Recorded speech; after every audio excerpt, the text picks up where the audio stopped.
Hi, my name is Emilio Garcia. Welcome to another episode or session of Greenville Hug. I'm really happy to have the opportunity to present to you a brand new feature from HubSpot that I think is going to change the way B2B do payments and e-commerce in general, which is probably an area where B2B is lagging compared to B2C in terms of, taking advantage of the technologies for obvious reasons, because B2B process continues to be highly intensive in human touch, and I don't think that's going to change meaningfully in the future. But there are areas where definitely um, technology can be used to make it more efficient. So that will be the scope for today. And let me start sharing my screen so we can start talking about it. So now everyone should be watching my screen here. If you have any questions, please feel free to put some questions there on the chat, and I will try to answer them at the end of the presentation for sure. So, first of all, about me, my name is Emilio Garcia. I'm the managing partner of Bountify. We are a demand generation agency and HubSpot partner, and we regularly or try to host these events for HubSpot. Related to HubSpot features and ways that you can take advantage of it for marketers and for salespeople and for customer success people. Here's a little bit about what we will cover today. We're going to do a little bit of overall understanding of why HubSpot Payments. We will gonna do a little demo and how you can use it for your company. And if there's any questions, we will cover them at the end of the day or at the end of the presentation. Sorry. So why HubSpot Payments? What is the need here? And especially in B2B, because I believe, like I some of you probably know very well tools like Shopify, WooCommerce. So the e-commerce portion of the solutions for B2C is very well understood and covered. And I believe there are very powerful solutions already out there in the market. But I think HubSpot Payments covers something that is harder to solve right now, which is the path for selling for B2B companies. The typical buying process, as is described here by HubSpot, is clunky, is disjointed, and frankly sometimes broken. And honestly, the reason is because you usually need a lot of tools to accomplish it, right? Because those tools are trying to some extent replace or mimic what used to be the B2B process in the physical world. So there, and because it's you need a sales rep, you usually the processes start with a conversation that transforms itself into a list and a scenario or a proposal or an estimate or eventually a proposal. And for that part of the proposal, you need documents. So your regular presentation will be on documents, or you can use something more sophisticated like PandaDoc or similar tools that allows you to follow up the process of the presentation, and final the acceptance. And after the prospect has accepted the proposal, usually you offer a way to charge them online rather than asking for the more traditional way of either lending money or sending a check or making a transfer or something like that. And that's where your billing solutions start to kick in, right? So there's a plenty of them, some of them very good, like Stripe. You can charge from bill.com, and obviously all those payments can be processed within the tool with multiple payment processors, right? Like PayPal or Stripe itself, or you can just go for the traditional route of checking and wiring. But the billing platform will be make sure to present those solutions for or those potential payment options to the buyer. And finally, you have an accounting system, and that accounting system needs to be notified or put in sync so you can know that you brought revenue into the system, and that usually also triggers fulfillment. So all that back and forth between the front office, right, what the tools that the sales rep have available and he uses with the client, and the back office or the tools that the company uses to track what's going on, that's what make it clunky, that's what make it complicated. And on top of that, you have to some degree reflect all those changes on the CRM, because at the end of the day, you're moving that deal. So that is the reason it's so complicated today. And I like this analogy here. You have a kind of like a Frankenstein, in terms of all the tools that have to talk to each other, and you have to sync the information and all of that. So it's a complicated process, and that complication impacts the sales rep, but also impacts the client, because they are exposed to so many interfaces, and sometimes they don't work well between each other, that the process become it brings in friction. So um honestly, that's pretty much the argument here for why you might need a solution like HubSpot Payments. And the solution is trying to cover two scenarios, right? The process of going through the sales rep, which is not going to disappear, and especially for complex sales, you still gonna need it for the foreseeable future. And the one that will mimic what B2C usually does, which is the completely touchless or online process where you can go to a page and select a product or a service and choose some options and buy on your own, maybe with the help of a sales rep, on the chat or something like that. But you are responsible for selecting all the features that you want and fulfilling or completing the process. So those two scenarios are the ones that you want to cover with a feature like this or a tool like HubSpot Payment. And so um, let us see the process, how it will work on the with the sales rep. And this is usually the flow, right? You quote, and if the quote is accepted, then you send a contract, and that gets signed.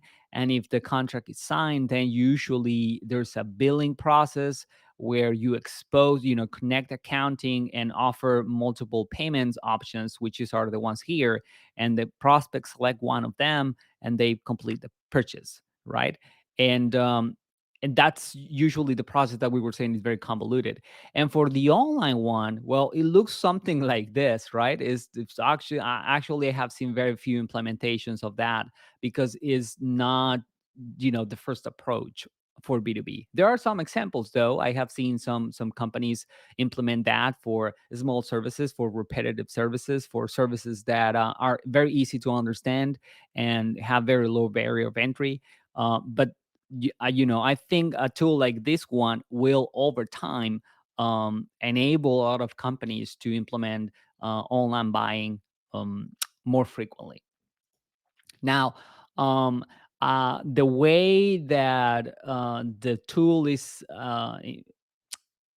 perceived or defined will allow your company to perform those two actions, those two paths seamlessly. First, with the unification of the CRM, so you can see all the data of all those four steps in the CRM, so you can follow up and discover patterns and trends and increase sales velocity. Because if you, for example, you send your proposal, you will be able to know, or you are able to know, if the prospect have seen it, and obviously you can get feedback right away. And if you send multiple proposals, that gets stored in the history of the contact and the company of the deal, which is quite helpful. And the same goes for the contract, right? You don't have to send paper, you sign it digitally. And again, the same way, you can involve more people, and you can go back and forth, and all that gets stored, and you have information.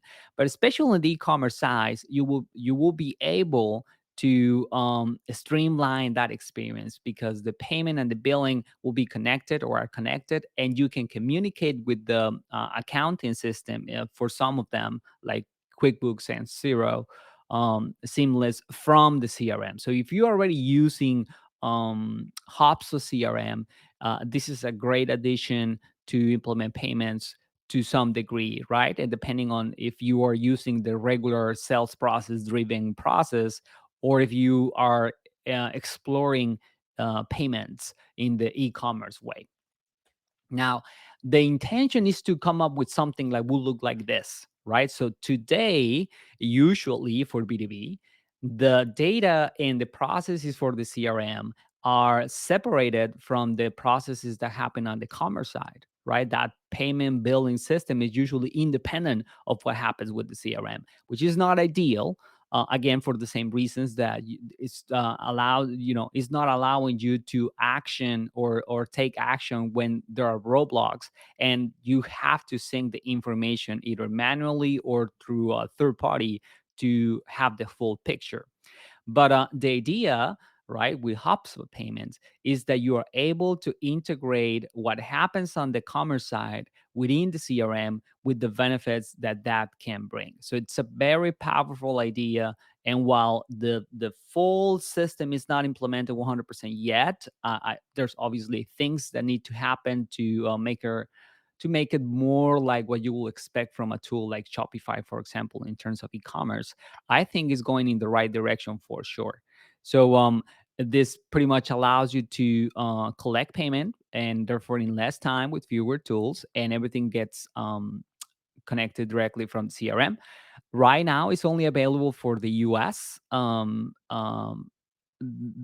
Pretty much because of the payment process, right? But I imagine, I don't have that information directly from HubSpot, but I imagine that they're going to extend the payment processing to other countries.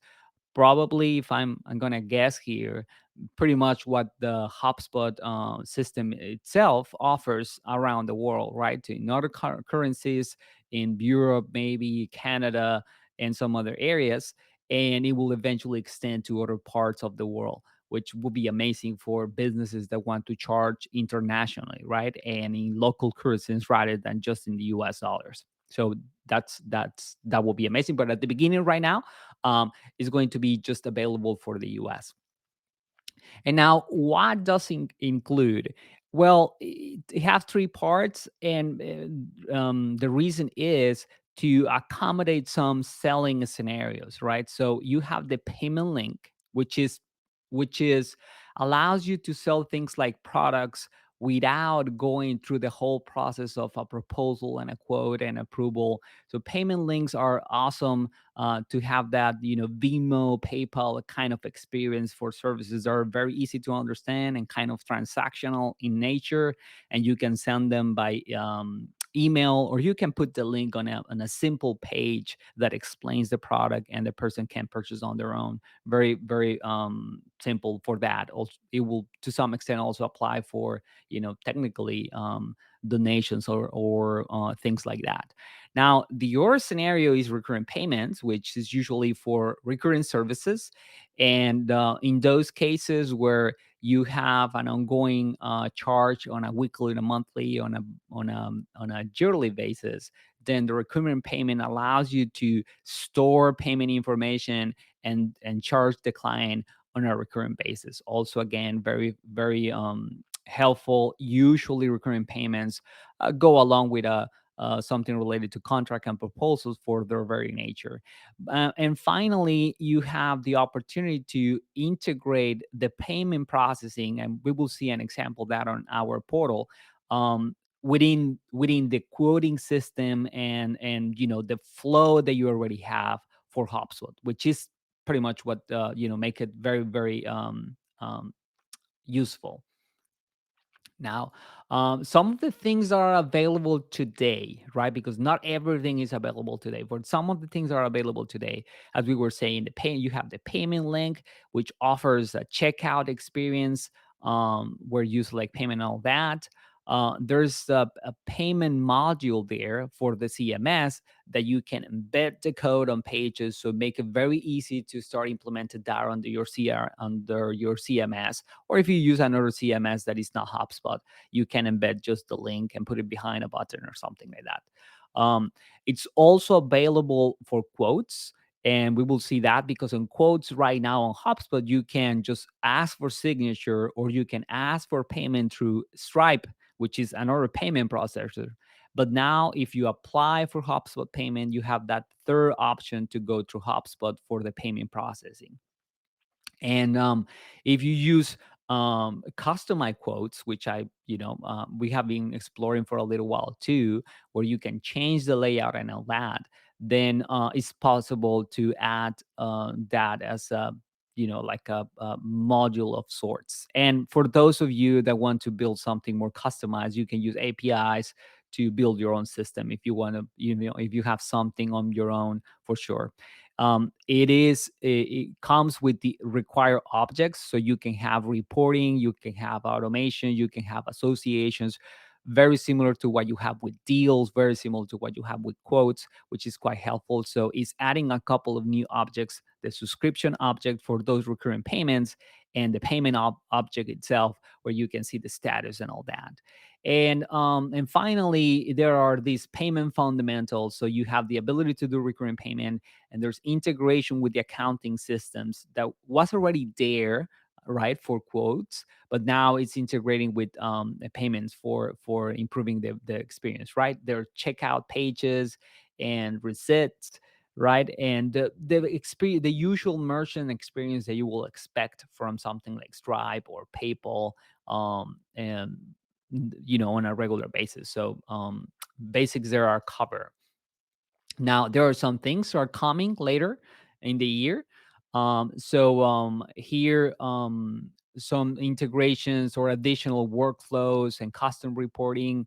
And for the subscription portion, which can be very complicated, there will be some changes to include the possibility of upgrades or downgrades to an ongoing subscription, setting up schedules, milestone-based payment, which usually relate, for example, in the agency world, related to website development, right? Well, if you have completed this stage, then we pay this amount. So if you have a payment system or a payment process where there are a milestone including, you can do that. And proration, which is another scenario, not common in agencies, but to some extent, especially on SaaS. If you charge by user, if you charge by amount of people, and those numbers changes from month to month, on your subscription, you want to have the ability to increase or decrease the charge depending on that order variable. And that's something that is on the works, right? So it's not there yet, but it's on the works, which is, I think is going to be fantastic. Is going to get it close to some other tools like Charby or Soho subscription and similar tools that allows you to manage, subscriptions in a more complex way. Now, how can you use it today? Some ideas for using it today, right? So, very simple ones. Just you can start selling something that is like a simple service if you have one, or a simple product. So you can start using it right now. That would be the biggest recommendation. One that we got, for example, from HubSpot directly related to agencies is that we can, in theory, sell, for example, a simple service like an audit or a consultation, right? Something that is very easy to understand and explain and put in front of a page. And then you can set up that link and start using it right now. And the other simple implementation that you can do right now is to start using it on quotes. If you are already using HubSpot quoting, you can add it to the selection and start experimenting with it, for charges that are one time, or for easy to understand recurrent services, right? So those are some ideas. How would you know if HubSpot Payments is for you? So while the criteria obviously will change over time, these are some of the references that, if you are in charge of the MarTech stack for your company, or if you are thinking, well, are we a good candidate? These are some of the criteria that you can use to understand if you are a right fit for it. It's intended right now for the smaller companies, but any other side will work depending pretty much on the product that you want to sell.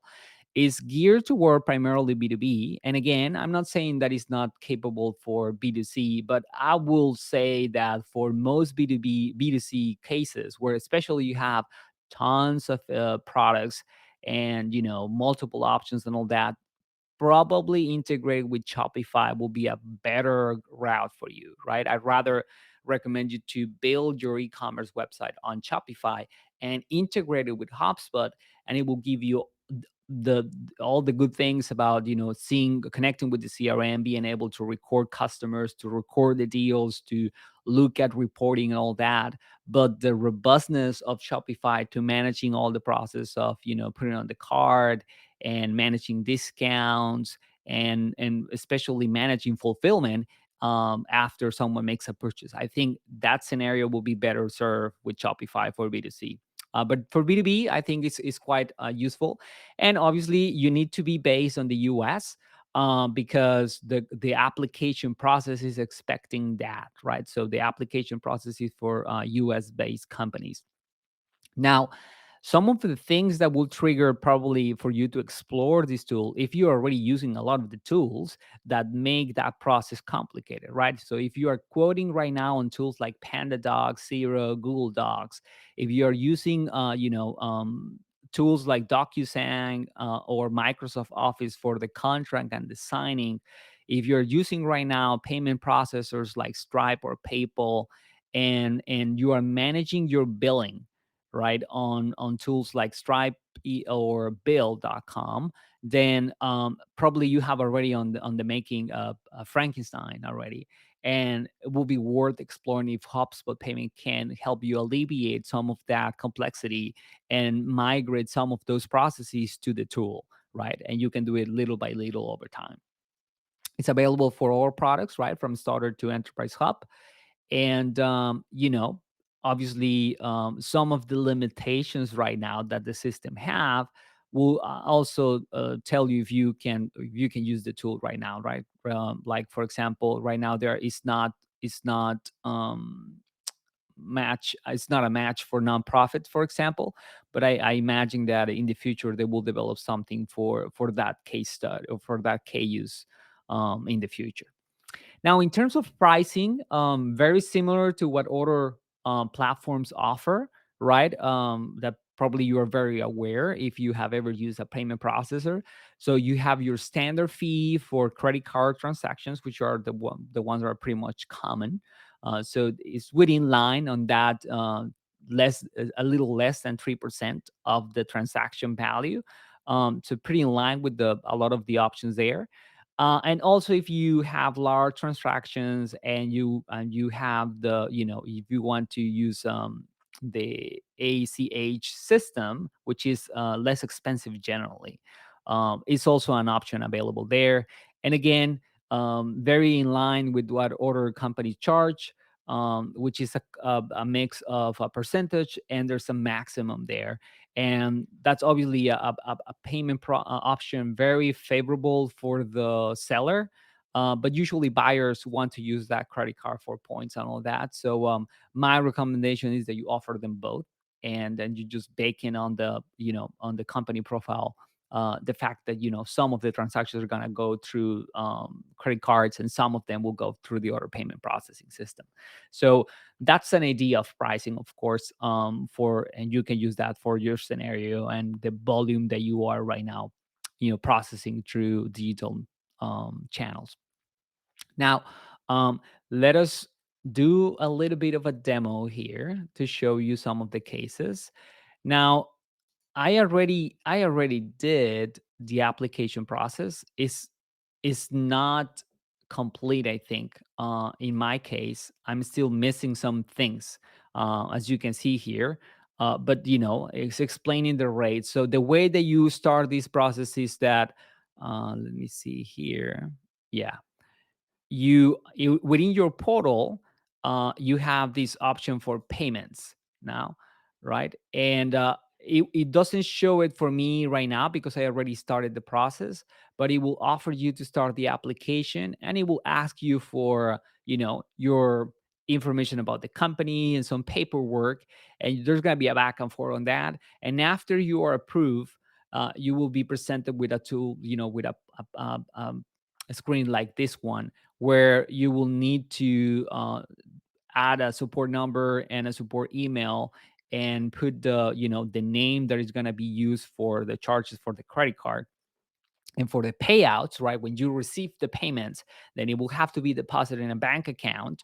And so you need to add that bank here. And probably that's the reason I'm not able yet to use them, because I haven't added the bank. So you need to add the bank, and that will set it up. Once you do that, it will be available to use for payment links or for quoting, right? So for example, for payment links, now you jump into this one, and now will be available on the for the objects. You will have products and you have your product library, but now you can create that payment link here, right?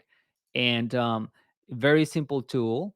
I will create a custom, I will select our services, the demand generation services, um, and it's fixed number, right? So you can define here the features of your product, right? If you want to charge, as we said, recurrently, you have that option. If you want to do a one-time charge, you have that option too, right? So very, very flexible. And if you're gonna charge recurrently, you can specify the number of payments that you're gonna do. And so let's put next, and let me put here a test link demand and link. And you can see you have the option, if you want to associate the payment to one of your pipelines, right? So very similar to what you can do with the integration with Shopify, where every time that you have a deal closed there, that someone purchased and something, then there's a special pipeline where you can mark that one as a purchase being done, and then you can follow up on fulfillment if you want. So you have the ability to select a pipeline. You can create a new one for that, or if you don't want to, and you don't want to follow up on that one, you can just close it. I wouldn't recommend it. I think it's important to have that follow up. And you have some next steps that you can show the person, especially for fulfillment, right? If you're going to do something later, after the purchase, you can set up here a quick message, and obviously you have the ability to, after the fact, detonate automations based on that. And here you can see, for example, um, that it now is possible to offer both ACH, bank transfer, and credit and debit card options for recurring payments. So this is fantastic, right? So you can have those recurring payments. Again, you have the ability to select one or the other. So if you want to just charge by credit or debit card, or if you want to charge only by ACH, you can do that. I recommend you offer both, and the client selects, and you will have that mix there. And then you collect the billing data for the address for credit purchases. And I haven't used this part. We don't do shipping, but I'm assuming here that you enable shipping, that you will be able to send something physical. And obviously sometimes billing will be different from the shipping address, so that will be helpful for that scenario. And finally, you have either you want to show up the standard page where you have the auto details, all that, or if you have actually developed a process where you have a page where the client can go and add more detail, you can set up that page and add it there, right? So I will just create this link here, and now it's here, right? Very convenient. I can open the link. Let me see if you are able to see that order page. Yes, you are seeing it here, right? So look at that. You have your branding, the summary of the features of the product, the pricing, right? And client has visibility into, okay, this is how much I will be charged the first time, and then after every month, a couple of payments, and then it will be done. And here I can select, the the company, the individual, the routing number, and confirm payment. And pretty easy to start the process, right? To start doing charges. And after that, you can send that link in emails, or add or embed the code here, right? and is available for your CMS. If you have HubSpot, there's a module there that you will be able to see on the page, which is pretty convenient. Or if you're using another system, you just install the script and that's it. So that will be the experience that you will have for the payment link. Now, if you have the rep route, right, the actually you're sending quotes and all that. So in that case, the experience is very similar to. Let me show you an example here.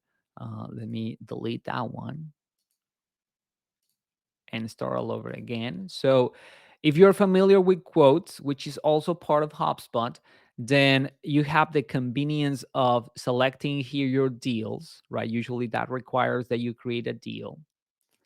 And then you go through the standard process of the quote, which is, are you going to use a template, or you can have a customized one where you add more details and is tied to your domain of the company. I will use the original one, and I will just pick a client here and move next. And then you bring the details of the contact and the details of the company, and then our details from Bountify.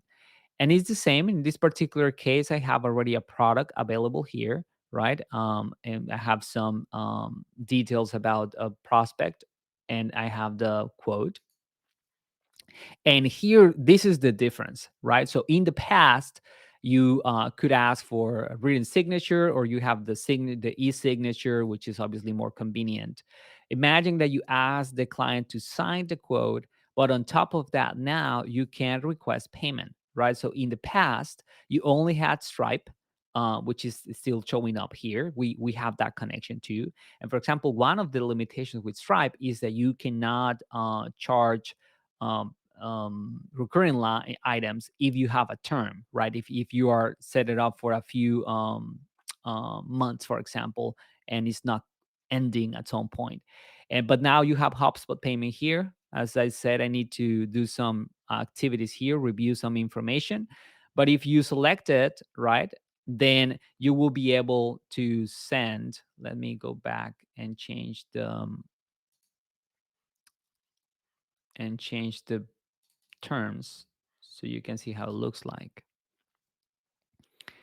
And I will just keep Stripe there, right? So this is the experience that the client will have, right?